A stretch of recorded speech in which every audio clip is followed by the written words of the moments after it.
Bitcoin is an anti-fragile, evolving thing. It's its hardest currency because it's getting continually exponentially harder. It's getting harder, but it's also smarter, stronger, and faster than gold.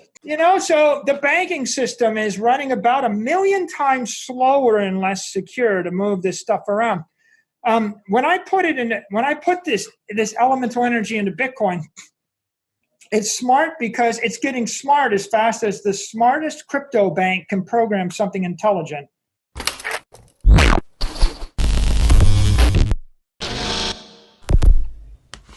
Hey guys, welcome to Everyday Finance. Traditional assets such as cash, bonds, and equities are still held by the majority of the world's population, which is precisely why we are still in the early stages.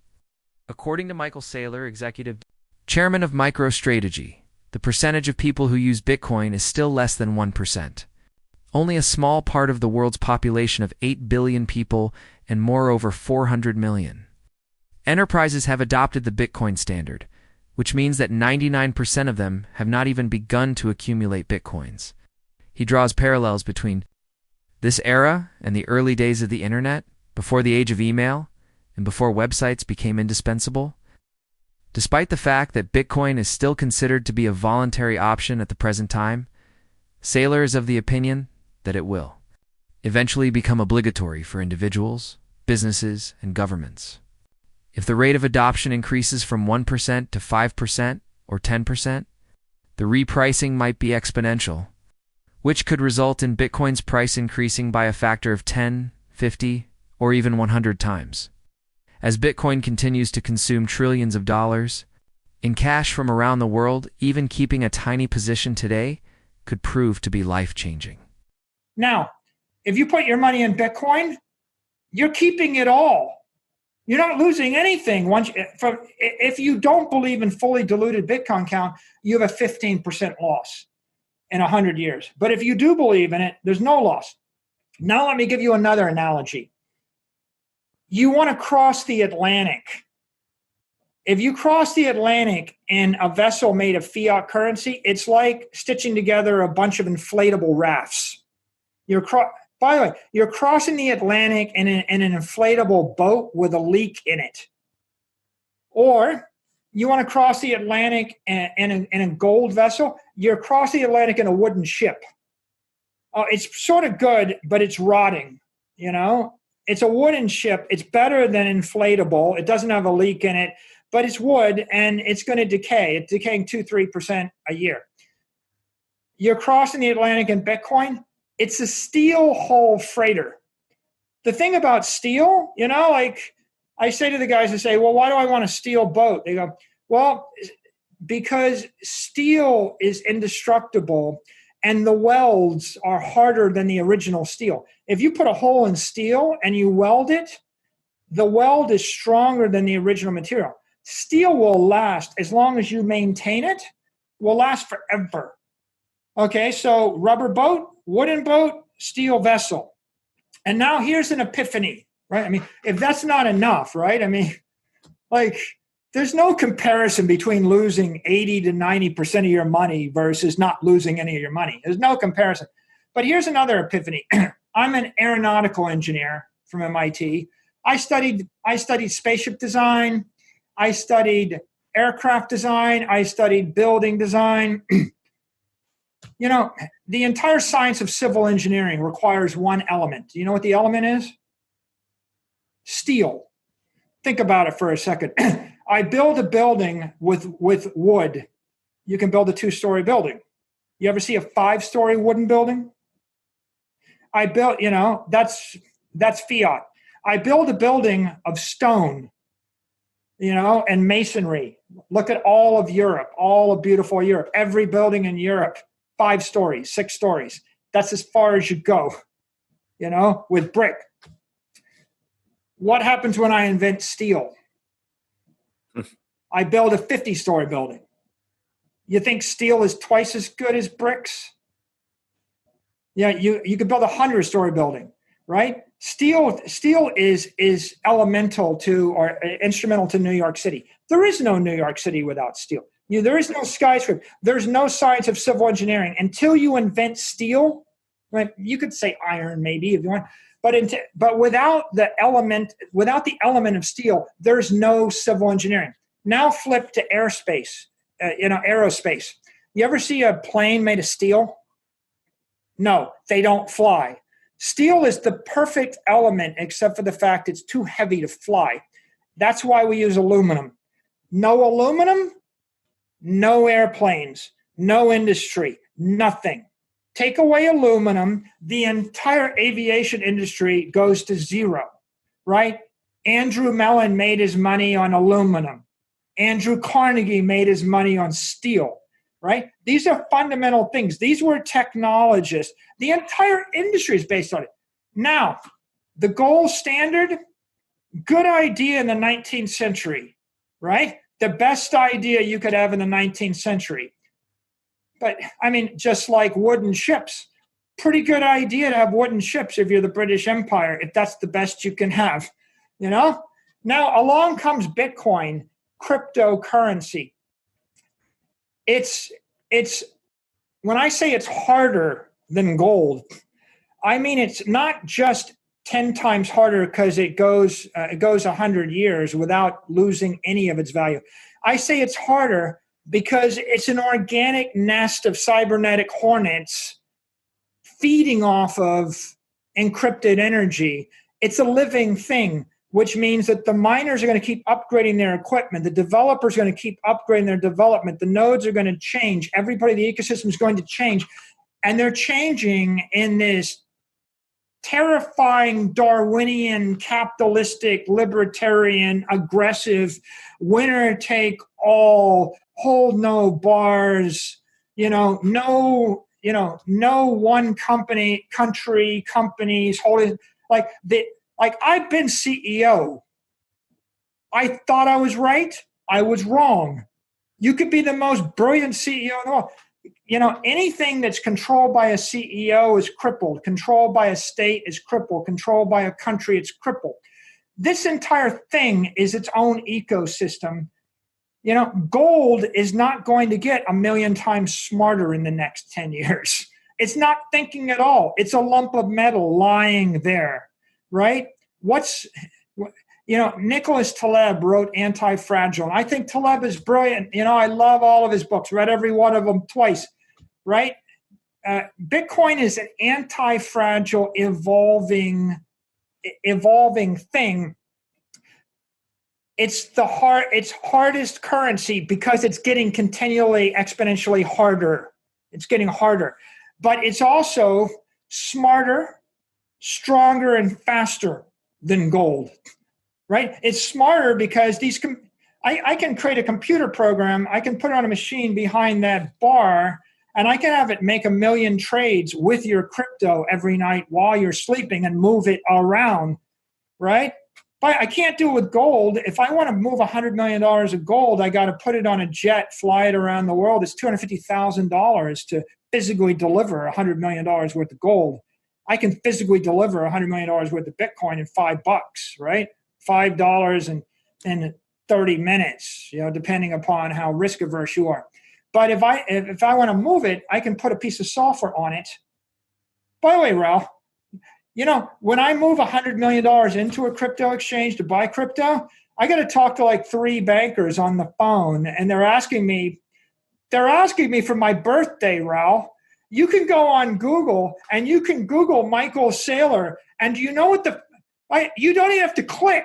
Do you know what Google puts underneath the Google for my birthday? My birthday. So the banking system is running about 1,000,000 times slower and less secure to move this stuff around. When I put this elemental energy into Bitcoin, it's smart because it's getting smart as fast as the smartest crypto bank can program something intelligent. Bitcoin is still misunderstood by the majority of people. It is not a currency, according to Michael Saylor. Rather, it is digital capital, which is a long-term store of value that is intended to maintain wealth over the course of decades. You shouldn't use Bitcoin to purchase coffee in the same way that you wouldn't make a price estimate for lunch in real estate. Transactions are handled by fiat currency and stablecoins, while Bitcoin serves as the savings layer. He likens the current situation to the situation that existed during the dial-up era of the internet. Although there are billions of users and hundreds of millions of businesses, nearly none of them are using Bitcoin for major settlements yet. As banks, businesses, and other institutions begin moving billions of dollars across Bitcoin's base layer, this will change. Meanwhile, everyday payments will be processed on Layer 2 and Layer 3 networks, which are significantly faster. Saylor is of the opinion that Bitcoin's potential for growth could accelerate beyond anything that has ever been seen before once adoption reaches that point. And I am in awe of how many of these things are going on so fast. DeFi and CeFi, right? It's not clear to me whether you're going to use DeFi or CeFi. It doesn't matter. Whatever is going to work is going to work. It's all happening, yeah. It's faster because it's dematerialized gold. I look at all my employees and I say, we're in the virtual wave, guys. You can now move at the speed of light and bend time and space. What are you going to do with it? Right? If I can actually take your $100 million worth of gold, dematerialize it, chop it into 10 million pieces, and move it around the world 100 times a second, something new is going to happen. And then it's stronger. It's stronger because you can liquidate $100 million worth of Bitcoin on a Saturday afternoon in a foreign country, in a foreign currency. And, you can do this, and maybe you might take a 3% haircut. You might like, oh, holy crap, it's volatile. It moved down $300. Well, 3% haircut to liquidate $100 million of gold on a Saturday afternoon. Try doing that in Istanbul. Like, try liquidating $100 million sitting in a vault in New York City, in Tokyo on an afternoon on a weekend, right? So the issue is gold's going to be audited once every, by the way, I apologize for digressing, but you can't make this stuff up. It's really hilarious. When I borrow $100 million from a conventional bank, you know how they verify my collateral? They ask me to have my accountant prepare a financial statement as of the end of last fiscal year. And so I actually deliver a statement that has all of my assets on it. And if I'm borrowing money on June 30th, I'm giving you a January 1st financial statement. And I'm asserting that I have not double pledged the collateral or committed bank fraud. And my accountant is asserting it. And that's a pretty serious thing. But I'm saying it tongue in cheek, right? Yeah, now, it's ridiculous. Why do people care about publicly traded companies? Well, a public company has more credibility than a private company, and has a lot more credibility than a private individual. And here's one reason why. I and my CFO sign Sarbanes-Oxley statements, financial reports, and every quarter I sign my financial report. If I lie to you, Raoul, it's a crime, right? I go to jail, right? If a public company officer misrepresents the state of the balance sheet, the state of the business, you ask me, like, how's the future of the business? I'm going to equivocate. I think the future of the business will be the future of the business, and we're just really excited about working on the future of the business. It's because it's a crime for me to mislead. Okay, so the way that we actually certify collateral is via regulations and criminal statutes, and that's why the most credible entities in the world are American publicly traded companies, right? Because everybody knows that if you trade on the NASDAQ or the New York Stock Exchange and you're a CEO or a CFO of an American, if I heard a guy that worked for a guy that worked for a guy that worked for a guy that worked for me in a foreign country was actually doing something sloppy, I'm thinking, well, Foreign Corrupt Practices Act makes me criminally liable for that, and that person gets his head chopped off. Okay, so that's the way that you actually pledge collateral normally. With Bitcoin, we've totally turned on its head. Anybody can inspect the fact that I own the Bitcoin in 1 second.